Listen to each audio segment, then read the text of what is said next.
Ok,សូមស្វាគមន៍មកកាន់វីដេអូអាស្មៃ KH សាជាថ្មីម្ដងទៀតនៅថ្ងៃនេះយើងនឹងសិក្សាអំពី short conversation goes to market part 4នៅថ្ងៃនេះយើងនឹងមានតួអង្គ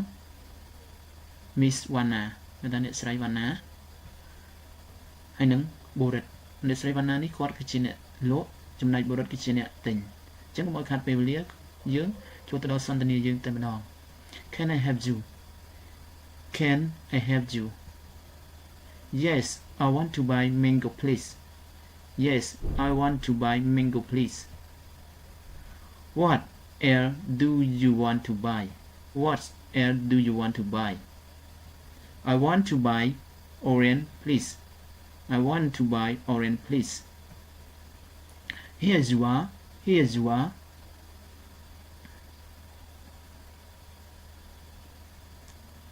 Thank you. Thank you ចឹងយើងមកបកប្រែប្រយោគទាំងអស់នេះការសន្ទនាទាំងអស់នេះ Yes, can I help you តើខ្ញុំមកជួយអ្វីអ្នកបានទេ Yes, I want to buy mango please បាទខ្ញុំចង់ទិញផ្លែស្វាយ What else do you want to buy តើអ្នកចង់ទិញអ្វីផ្សេងទៀតទេ I want to buy orange please ខ្ញុំចង់ទិញផ្លែក្រូច Here you are នេះអ្នកមិនដឹងថាគាត់ហុចឲ្យ